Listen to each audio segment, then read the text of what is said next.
뉴스의 진수를 보여주는 인터뷰 뉴진수.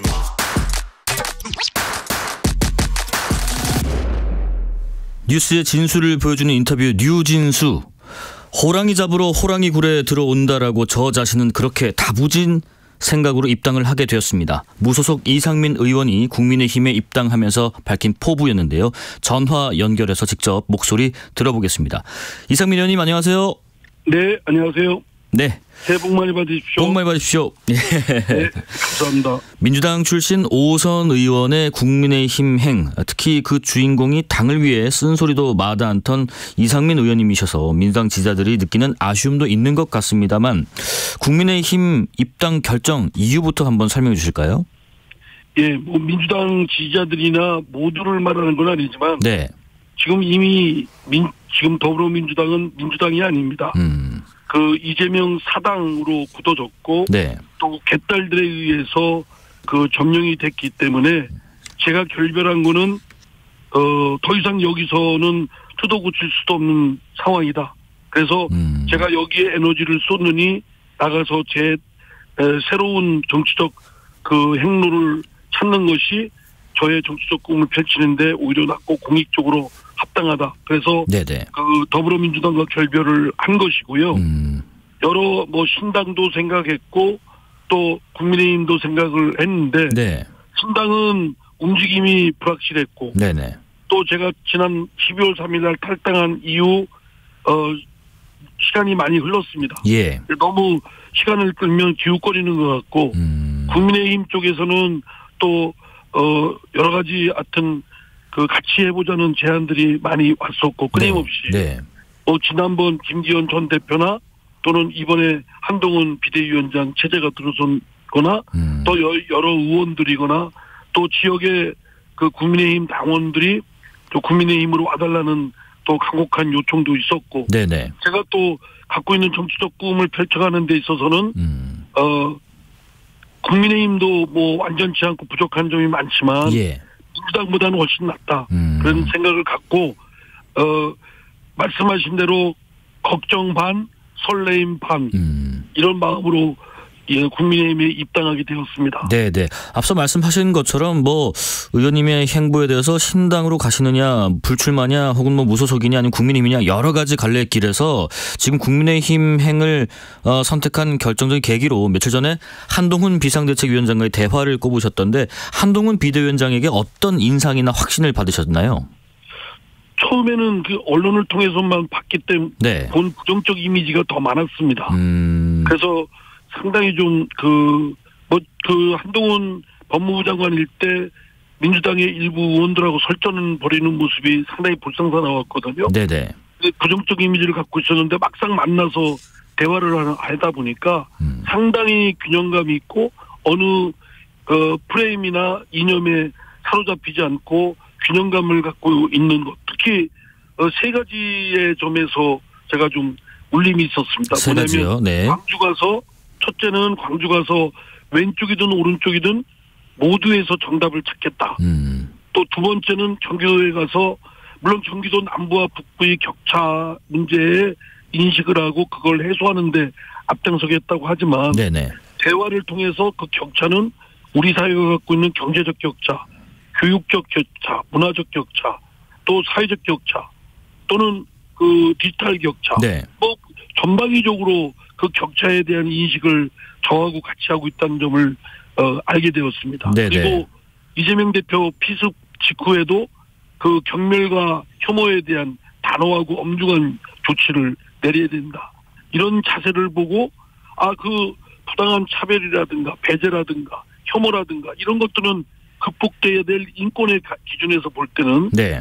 모든 사람이 다 존엄하고 그렇게 존엄하게 대접을 받아야 되는데 그런 혐오나 부당한 대접을 받아서는 안 된다는 그 밑바탕에 깔려있는 그 의식, 정신, 내 측면에서 네네. 저하고 제가 정치활동에 중요한 가치를 여기는 점에서 서로 의기투합했고 네. 또 그 외에도 1시간 남짓 나눈 대화지만 정말 대화 끝나고 나서는 기분이 좋은 유쾌한 그런 의기투합의 자리였다고 생각됩니다. 네네. 그것들이 제가 민주당 가서 한동훈 비대위원장 등 뜻맞는 분들하고 손을 잡고 하면 지금 국민의힘의 부족한 점도 보완해서 국민들로부터 또 국민들이 원하는 어떤 과제를 잘 유능하게 함으로써 국민들로부터 신뢰를 얻고 지지를 얻을 가능성, 네.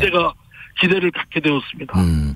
지금도 청취자분 중에서 이지영님께서요. 미스터 쓴소리로 유명하셨잖아요. 뜯어 고칠 점이 국민의힘에는 없던가 하셨는데 이런 맥락에서 예를 들어서 김건희 특검법 수용 관련해서 여당 지도부를 설득해 보겠다 하셨는데 그게 가능할지요? 어떤 방법을 하실지요? 물론 어제 중진 회의가 있었고 예.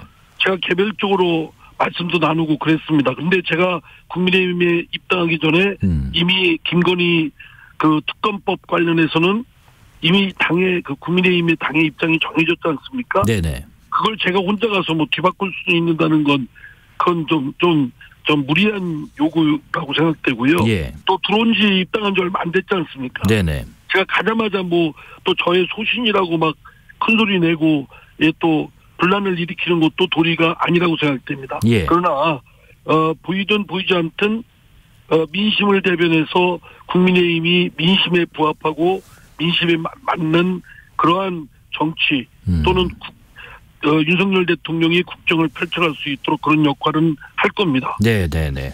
지금 이재명 사당화가 된 민주당 내 철새라는 비판에 신경 쓰지 않겠다고도 하셨었는데 오늘 그 민주당의 그 전국 대학생위원회 또 대전시당 대학생위원회 이런 청년분들이 이 의원님의 총선 불출마를 요구하고 나서면서 뭐 국회의장이라는 개인적 욕심을 위해 출마를 한다는 비판도 했던데 이 청년들 목소리에 답을 주신다면요?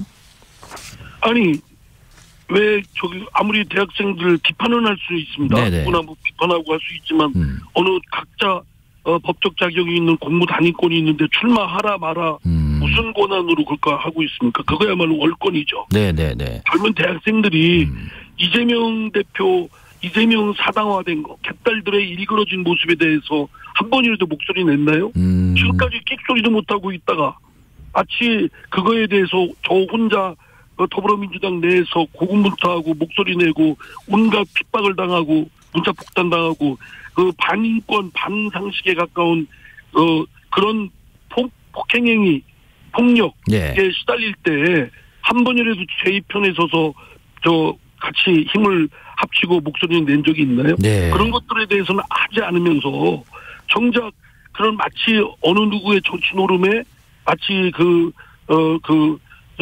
피노키오처럼 이렇게 놀아나는 것이 매우 애처롭게 보입니다. 네네. 젊은 청년답게 더 큰 권력을 향해서 해야죠. 그리고 정치인이 국회의장 된 것이 뭐가 개인적 욕심입니까? 네네. 당연히 정치적 비전이고 정치적 꿈을 국회를 개혁하고 정치를 개혁하고 하는데 이게 5선이 됐고 6선이 되면 국회의장 후보군에 올라가는데 그러면 국회의장 되겠다는 게 왜 그게 나쁜 욕심입니까? 그걸 통해서 공익에 합당하고 국회 개혁과 정치 개혁 그리고 온갖 중대한 범죄를 저질렀으면서도 공당의 대표가 되고 있는 그런 것들에 대해서 왜 지적하지 않습니까? 네네.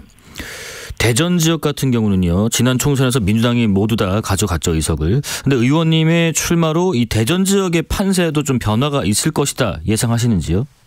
그거는 저희들 하기 나름이죠. 유권자의 마음을 어느 특정 정치인이 당적을 바꿨다든가 또 지역을 바꿨다고 해서 또는 누가 왔다고 해서 이렇게 하는 건 아니고요.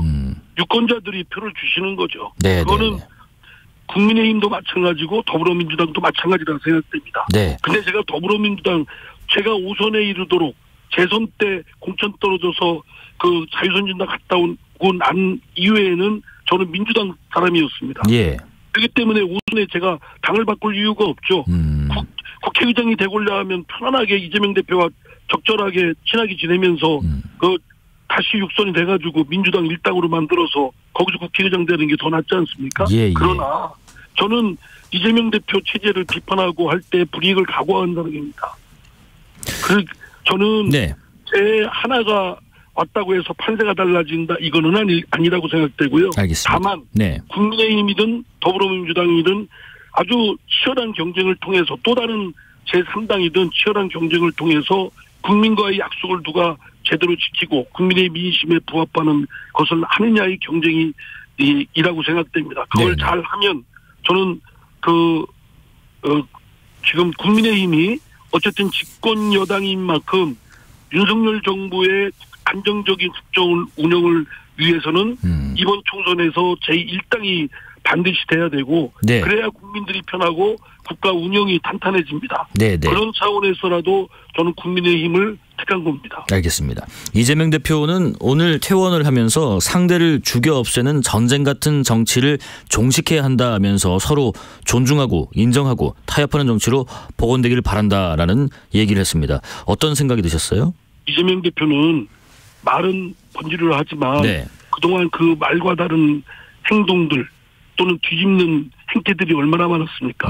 온갖 거짓말처럼 느껴지고 더 신뢰할 수 없는 정치인이고 네. 그리고 이재명 대표가 성남시장 경기도지사일 때 본인과 관련해서 사건들 20명 가까이가 구속됐고 또 5명이 의문사를 했습니다. 네네. 그런 거에 한가운데 범죄 혐의에 있는 사람이 공당의 대표로서 그 더불어민주당을 자신의 사법적 의혹을 방패로 삼는 정당으로 전락시킨 점에 대해서 네. 본인이 할 말이 있나요? 저는 이재명 대표를 강하게 의심합니다. 네. 아주 강하게. 그럼 이 강하게 의심하는 것이 오히려 국민적 상식 아닌가요? 네네네. 그 국민들이 의심하고 있는 것에 대해서 본인이 억울하다고 생각하면 누명을 벗는데 본인이 법률적으로 거기에 집중해야지 왜 공당을 정치적으로 정략적으로 방패 삼아서 완전히 쑥대밭으로 만듭니까? 네네. 살인미수 혐의를 받은 이재명 대표의 피습범에 대한 경찰 수사 결과 브리핑이 오늘 있었는데요. 조금 전에 그 민주당 당대표 정치테러 대책위원회 회의가 끝났는데 여기서 전현희 위원장이 이런 결론을 내렸습니다. 오늘 경찰 발표 내용 보면 제목이 이재명 대표 피습 사건으로 규정돼 있다. 이거는 경찰이 이 사건을 단순한 형사사건으로 의미를 축소하고 왜곡했다고 생각한다. 이번 수사는 사건의 본질을 정치적 의도로 축소한 것이자 실패한 수사다. 이렇게 혹평을 했는데 어떤 생각이 드시는지. 아니 그러니까 예. 그 주장하는 건 좋은데 주장의 근거를 제시해야죠. 아니면 단순 사건 예를 들어서 살인 사건도 있고 상해 사건도 있고 뭐 자동차 사건도 있고 무슨 사건도 있는데 그게 형사 사건 아닙니까? 네. 그러면 이게 정치적 의도를 가지고 예를 들어서 뭐 어느 특정 정파에서 또는 어느 조직이 의도적으로 저지른 범죄라고 한다면 그걸 제시를 해야죠. 그리고 제시도 않고 그냥 일반 형사 사건이 아니고 네. 아니면 그럼 무슨 사건이라는 거예요. 그럼 그거에 대한 증거를 대야죠. 네네네. 민주당은 늘 검찰 탄압 뭐 꼭 문제가 있으면 딱 잡아떼고 버티고 우기고 안 되면 뒤집어 씌우고 그리고 툭하면 무슨 상대 정파로부터의 조작된 어떤 것이다. 검찰 탄압이다. 이런 거 하는데 솔직히 전 민주당에 있으면서도 질려버렸어요. 네네네. 청취자 의견 2가지 전해드리고 이어가겠습니다. 6169님께서는 정치인은 공인이기 때문에 국민들은 지적할 것을 지적하는 겁니다라고 하셨고 유튜브에서 정의투님께서는 이상민 의원님 결단 잘 내리셨습니다. 국민의힘에서 소신을 펼치시고 잘못한 부분에 쓴소리도 하시고요라고 응원의 글도 주셨습니다. 예, 그렇습니다. 네. 정치인은 민심을 대변하는 것은 가장 기본적인 덕목입니다. 네. 어디서 가든 제가 해야 될 일은 하겠습니다. 민주당의 비이재명계 모임인 원칙과 상식의 새 의원이 오늘 탈당 기자회견을 했는데요. 양심에 찔리는 짓을 더 못하겠다. 비정상 정치에 숨죽여 끌려갈 수 없다. 이런 말도 남겼습니다. 새 의원의 민주당 탈당을 바라보면서 심경이 어떠셨나요? 잘했다고 생각합니다. 예. 거기 지금 더불어민주당 이재명 4당 개딸당으로 전락한 데서 네. 저하고 원래는 한 1년 넘게 같이 얘기를 해왔던 분들인데 사실 저는 제 11월 3일날 혼자 탈당했지 않습니까? 네네. 그분들은 당내 남아서 더 개혁을 좀 해보겠다고 미련을 가졌던 분들이고요. 근데 그때 의견이 달랐던 게 그겁니다. 저는 더 이상 뜯어 고칠 수가 없다. 빨리 나가서 더 이상 여기서 에너지 낭비하지 말고 나가서 책을 찾자라는 입장이었고 네. 그분들은 미련을 가졌는데 결국은 탈당할 수밖에 없죠. 네네. 잘하신 거라고 생각되고요. 네. 제3당을 하든 또 다른 어떤 정치적 선택을 하시든 저는 정치적 고품질의 서비스 경쟁을 이루어져야 된다라고 생각되고 네. 지금 더불어민주당 이재명 4당 개딸당으로 변질되고 전락한 당은 또 다른 진짜 민주당으로 개최돼야 된다고 생각합니다. 예. 그런데 당내 미련이 남은 분이 한 분 계셨습니다. 윤영찬 의원은 민주당에 남기로 했는데 민주당을 버리기에는 그 역사가 너무 귀하다 이런 말도 남겼습니다. 어떤 평가를 내리시겠어요? 아니 그러니까 그 역사가 길다고 생각하시는 분은 나는 잘못 판단한다고 생각하는 것이 옛날에 민주당이 아니라니까요. 경전에 민주당이면 그렇게 생각하게 해야죠. 좀 이라도 뜯어고치고 개량하고 뭐 개보수하고 리모델링하고 해야죠. 네. 그러나 지금의 더불어민주당은 이미 이재명 사당 그리고 개딸들이 다 점령을 했고 거기서 뭘 할 수 있겠습니까? 그 윤영찬 의원이 아마 남은 걸로 알고 있는데 네네.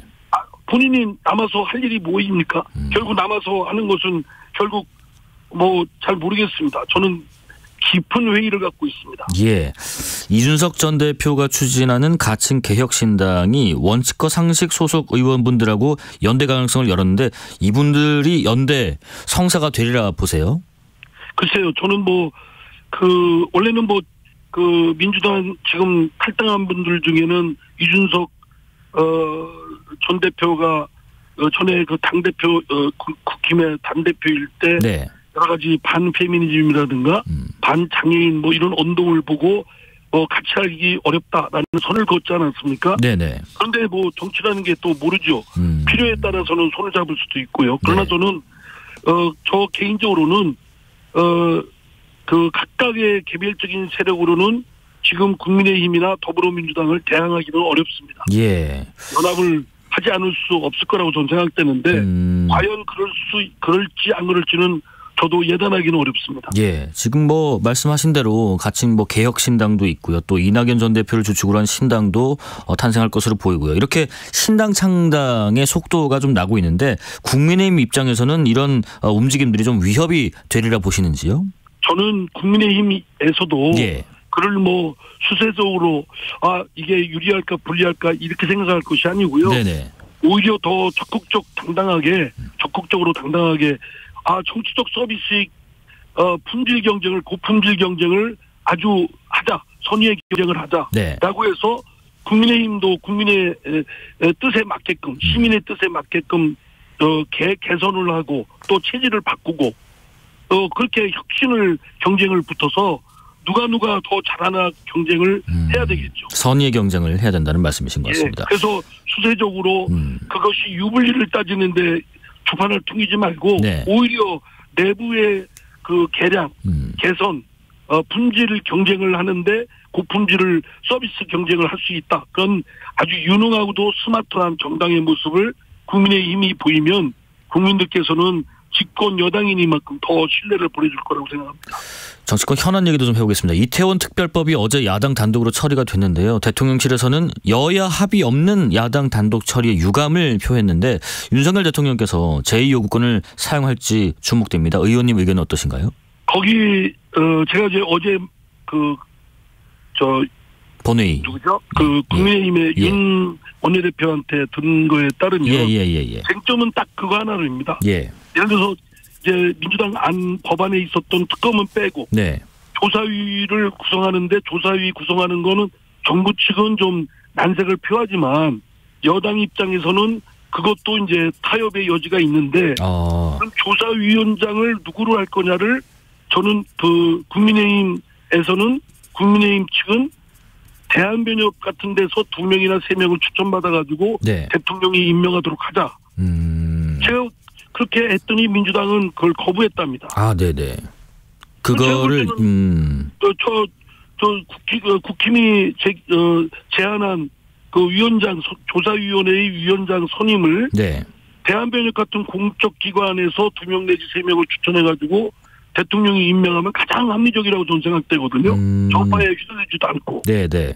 근데 왜 그거를 민주당이 거부했을까요? 그리고 그거를 일방 처리해서 대통령실에서 참 이거를 받자니 그렇고 안 받자니 그렇고 결국 피해자 쪽의 마음을 위모하고 그들이 어떤 피해나 여러 가지 심리적 그런 손실을 여러 가지 그 손실을 좀 보존해주고 구제해주려고 하는 것이 목적 아니겠습니까? 네네. 그리고 그러한 어처구니 없는 사고가 더 이상 발생하지 않도록 예방하는 것도 필요하고요. 그렇죠. 근데 그런 조사위원회 위원장 구성하는 거 가지고 대한변협에서 추천권을 주도록 하는 거를 왜 민주당이 거부하고 일방 처리했을까?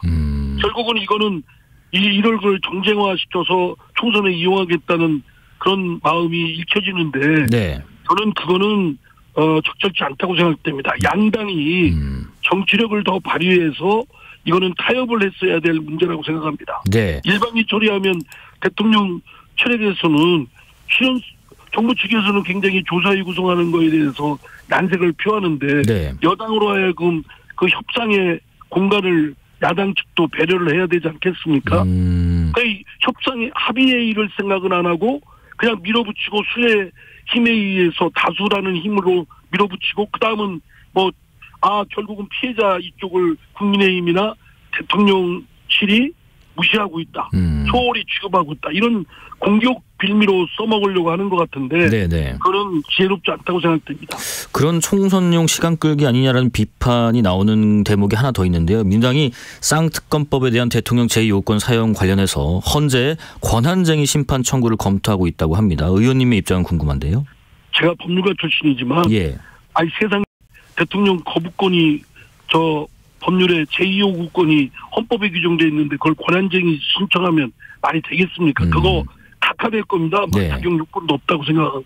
그러면 그거 괜히 시간 끄는 거 아닙니까? 그런 식으로 이 모든 사태를 정치적 공학이나 계산이나 꼼수로 하는 것이 민주당의 고질적인 그런 병이거든요. 네. 그걸 벗어나지 못하면 민주당의 위선적이고 내로란 부리고 이거는 국민들로부터 아주 집중적인 낙인을 받았는데 참 답답합니다. 네네. 정치 수준이 언제 높아지겠습니까? 마지막으로요. 한동훈 비대위원장께서 정치개혁의 일환으로 국회의원이 금고형 이상의 형이 확정된 경우에 재판 기간 동안의 세비를 전액 반납하도록 하는 법안을 발의하겠다라고 했던데요. 필요한 법안이라고 보시는지요? 결혼은 필요하다고 봅니다. 왜냐하면 지금 탄핵만 국회에서 소추 결의에도 직무가 정지되지 않습니까? 그렇습니다. 당연히 직무 정지되면 월급도 정지돼야 될 것이고 국회의원 해서 형사처벌받아서 신분 상실되면 재판받은 그 기간 최소한 그 기간만이라도 세비는 돌려줘야죠. 다 네. 납세자의 돈인데 다 요긴한 데 써야 될 돈을 괜히 국회의원들 자리 보존 국회의원들 재판 보면 정치인들 재판을 보면 얼마나 질질 끕니까? 지금도 이재명 대표 사건도 그렇고 네네. 공직선거법도 6개월 내에 끝내야 되는데 지금 벌써 1년이 넘었습니다. 네. 세상에 그런 재판이 없습니까? 그러면서 그 재판장은 또 사표를 냈더라고요. 참 후한무치한 사람들입니다. 그런 사람들이 재판장으로 있고 아무런 그런 거에 대한 부끄러움이나 책무감도 없고 그냥 툭하면 편의적으로 자리에 앉아있다가 질질 끌다가 회피하고 결론 못 내고 그렇게 사표 내면 다입니까? 그런 사람들 정말 맘 같아서는 변호사 정지도 시켜야 된다고 생각합니다. 네, 여기까지 말씀 듣겠습니다. 지금까지 이상민 국민의힘 의원이었습니다. 고맙습니다. 예, 감사합니다. 네, 실시간 교통정보 알아보겠습니다. 교통정보센터 유하영 씨 나와주세요. 네, 이 시간